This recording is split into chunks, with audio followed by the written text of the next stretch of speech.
আসসালামু আলাইকুম ওয়া রাহমাতুল্লাহ। এই ২৫টি স্বভাবের মধ্যে যে কোনো একটি স্বভাব আপনার মধ্যে থাকলে জাহান্নামে যাবেন। প্রিয় দর্শক, এই ভিডিওটি দেখলে জীবনের প্রতিটি মুহূর্তে করা পাপগুলি আপনি খুব ভালোভাবে অনুধাবন করতে পারবেন ইনশাআল্লাহ। আমাদের খুব পরিচিত ২৫টি স্বভাব আমরা বুঝতেও পারি না, জানিও না যে এগুলোর কারণে আমরা জাহান্নামী হতে পারি। সময় থাকতে যদি এগুলো না বুঝতে পারি তবে কিভাবে তওবা করে এসব থেকে মুক্ত হব। ১, আমাদের কেউ একজন একটা কথা আমানত হিসাবে বলল এবং অনুরোধ করলো, ভাই আপনি এই কথাটা কাউকে বলবেন না। অথচ আমিও ওই আরেকজনকে আবার এই কথা বলে দিয়েছি এবং সাথে বললাম, ভাই আপনি না কাউকে বলবেন না। এইভাবে কথাটা ওপেন সিক্রেট হয়ে গেল এবং মানুষ জেনে গেল। এভাবে কথার আমানত খেয়ানত করার জন্য আমরা জাহান্নামী হব। মনে রাখবেন, জাহান্নামের উদ্বোধন হবে মুনাফিক দিয়ে। এ জাতীয় মুনাফিক যারা মানুষের কথার আমানতটা পর্যন্ত রক্ষা করতে পারে না। আজ থেকে সতর্ক হয়ে যান। অনেক নামাজি রোজাদার মানুষও কিন্তু এই আমানত খেয়ানত করেন। সাবধান। আগে থেকে বলে দিবেন যে ভাই আমি পেটে কথা রাখতে পারি না, আপনার কথা হয়তো কাউকে বলে দেব, কিছু মনে করবেন না। তাহলে অন্তত আপনার পাপ কম হবে। ২ নম্বর হচ্ছে, আমি গুলশানে দাঁড়িয়ে কাউকে মোবাইলে বললাম, ভাই আমি তো মতিঝিল চলে এসেছি, আমি আছি এখনো রিকশায় অনেক দূরে, অথচ বাসার লোকদের জানাচ্ছি আমি এখন সিঁড়ি দিয়ে বাসায় উঠছি। এটাও কিন্তু মুনাফিকি। ৩ নম্বর হচ্ছে, কোনো ব্যক্তিকে এই কথা বলা, এই তুই তো কিছুদিন আগে আমার কাছে একটা চাকরির জন্য এসেছিলি, চাকরি দিলাম, আজকে টাকা ইনকাম হয়েছে আর সব ভুলে গেলি। আল্লাহর রাসূল সাল্লাল্লাহু আলাইহি ওয়াসাল্লাম বলেছেন, কারো উপকারের পর এই জাতীয় কথা বলে তাকে তুচ্ছ তাচ্ছিল্য করা, ভরা মজলিসে খোঁটা দিয়ে অপমান করা, এটি নিঃসন্দেহে জাহান্নামের জন্য যথেষ্ট। মনে রাখবেন, প্রয়োজনে মানুষের উপকার বাদ দিয়ে দিন, কিন্তু উপকার করে এ জাতীয় কথা বলে আপনার নিজের আমল ধ্বংস করবেন না এবং জাহান্নামের রাস্তা সুগম করবেন না। ৪ নম্বর হচ্ছে, রাস্তা দিয়ে যাওয়ার সময় একটা মেয়ের দিকে তাকালেন, মেয়েটা ইসলামী পোশাক পরানি এবং দেখতে সে বেশ আকর্ষণীয়, এর পরের বার আর তাকাবেন না। প্রথমবার আপনার গুনাহ মাফ হয়ে যাবে, কিন্তু এর পরের দৃষ্টির গুনাহ মাফ হবে না। ৫ নম্বর হচ্ছে, আপনি জীবিত এবং সুস্থ থাকা অবস্থায় যদি আপনার স্ত্রী বেপরদা হয়ে বাজার সদাই করতে হয় তাহলে আপনি দায়ুস, আপনার অবস্থান সরাসরি জাহান্নাম। ৬ নম্বর হচ্ছে, সন্তান বড় হয়েছে অথচ তাকে পর্যাপ্ত ধর্মীয় শিক্ষা দেননি, সালাতের জন্য তাগাদা দিচ্ছেন না। এই সন্তান জান্নাতে যাওয়ার সম্ভাবনা প্রবল থাকলেও তার বাবার জান্নাতে যাওয়ার সম্ভাবনা ক্ষীণ। কেন জানেন? কারণ সন্তান হয়তো পরবর্তী জীবনে আমলী এবং নেককার হয়ে যাবে, কিন্তু পিতার দায়িত্বহীনতার কারণেই সে জাহান্নামী হবে। ৭ নম্বর হচ্ছে, টাকনুর নিচে পোশাক ছেড়ে দেয়া। পুরুষদের জন্য এটি জাহান্নামে যাওয়ার জন্য যথেষ্ট হয়ে যাবে যদি টাকনুর নিচে সে কাপড় ছেড়ে দেয়।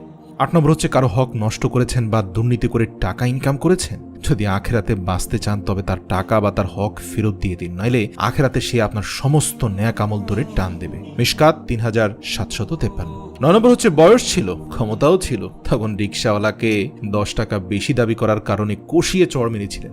এর নাম হচ্ছে দুর্বলের উপরে জুলুম। এটি অত্যন্ত বড় অপরাধ।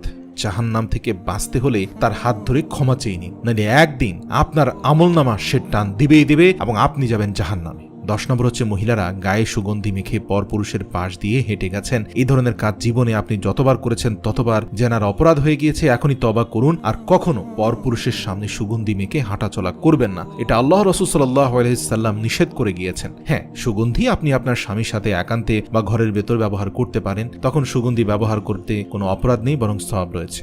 ১১ নম্বর হচ্ছে, যতবার আপনি সুদ খেয়েছেন বা দিয়েছেন বা সুদের কাজে সহযোগিতা করেছেন ততবার আপনি মায়ের সাথে জেনা করার মতো জঘন্য পাপাচারে লিপ্ত হয়েছেন, যার পরিণাম জাহান্নাম।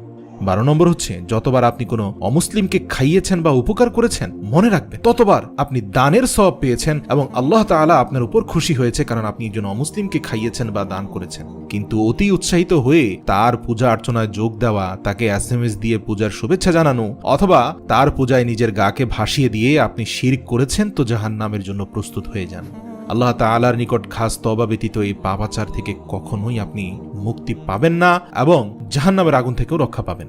যতবার আপনি জন্মদিন, মৃত্যুদিন, বিবাহবার্ষিকী বা কোনো দিবস পালন করেছেন এবং প্রচুর অর্থ ব্যয় করেছেন ততবার আপনি বিদআত করেছেন, আর রাসূল সাল্লাল্লাহু আলাইহি ওয়াসাল্লামের সুপারিশ বিদআতকারীদের জন্য প্রযোজ্য নয়।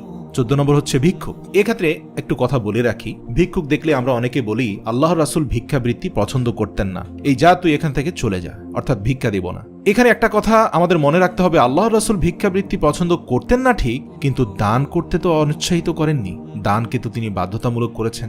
যদি কোনো অসহায় ভিক্ষুক আল্লাহ ওয়াস্তে আমাকে কিছু দেন করুণ সুরে এই কথাটা আপনার সামনে বলে আর আপনার তাকে কিছু দেওয়ার মতো ক্ষমতা থাকে, তাহলে না দিলে কিন্তু আপনি গুনাহগার হবেন। আবু দাউদ ১৬৭২ নম্বর হাদিস।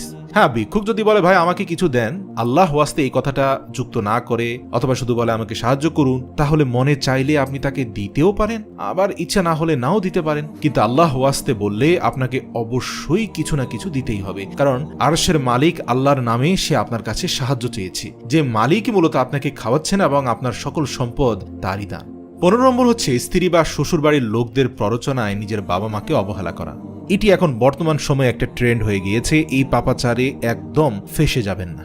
মনে রাখবেন, পিতামাতা সবার উপরে অবস্থান করবে, তাদের হক আদায় আপনাকে করতেই হবে। অন্য যে কারো হকের পূর্বে তাদের হক আদায় করা আপনার জন্য গুরুত্বপূর্ণ। 16 নম্বর হচ্ছে অফিসের কাজে ফাঁকি দেওয়া। কিন্তু মাস শেষে পুরো বেতন নিয়ে যাচ্ছেন আর আপনি অফিসের কাজে ফাঁকিবাজি করছেন। মনে রাখবেন, কিয়ামতের দিন কোম্পানির মালিককে আপনার আমলনামা দিয়ে দেওয়া হবে আর তার গুনাহ আপনার আমলনামায় যুক্ত করে দেওয়া হবে, কারণ আপনি বেইমানি করেছেন, টাকা নিয়েছেন, বেতন নিয়েছেন, কিন্তু চাকরিতে আপনার দায়িত্ব ঠিকভাবে পালন করেননি। 17 নম্বর হচ্ছে ধূমপান বা যে কোনো নেশাদার দ্রব্য দিয়ে নেশা করা। মনে রাখবেন, নেশা করার পরবর্তী 40 দিন আল্লাহর রহমত আপনার উপর থাকবে না, তাই নেশাদ্রব্য থেকে দূরে থাকুন। 18 নম্বর হচ্ছে ওয়াদা ভঙ্গ করা। মনে রাখবেন, ওয়াদা ভঙ্গ করলে আপনি মুনাফিক, আর জাহান্নাম উদ্বোধন হবে মুনাফিকদের দিয়ে, কাফের মুশরিকদের দিয়ে জাহান্নাম উদ্বোধন হবে না। 19 নম্বর হচ্ছে কর্মচারীকে চুক্তি ঘন্টার চেয়ে অতিরিক্ত খাটিয়েছেন আর বিনিময়ে কিছু দেননি, এর খেসারত একদিন আপনাকে দিতে হবে, হয়তো আপনার আমলনামার পুরোটাই। 21 নম্বর দান করার সমর্থ আছে কিন্তু তারপরও দান করলেন না, কঞ্জুস এবং কৃপণ থাকলেন, আপনাকে খুবই ভয়াবহ মৃত্যু যন্ত্রণা দেওয়া হবে যদি আপনি উদার এবং দানশীল না হন। 22 নম্বর, কোনো ব্যক্তি বা প্রতিষ্ঠান থেকে ঋণ নিয়েছেন কিংবা চাঁদাবাজি করেছেন বা ঘুষ নিয়েছেন কিন্তু ফেরত দেননি, আমলনামা ভারী করুন, কারণ এটা দিয়ে একদিন শোধ করতে হবে।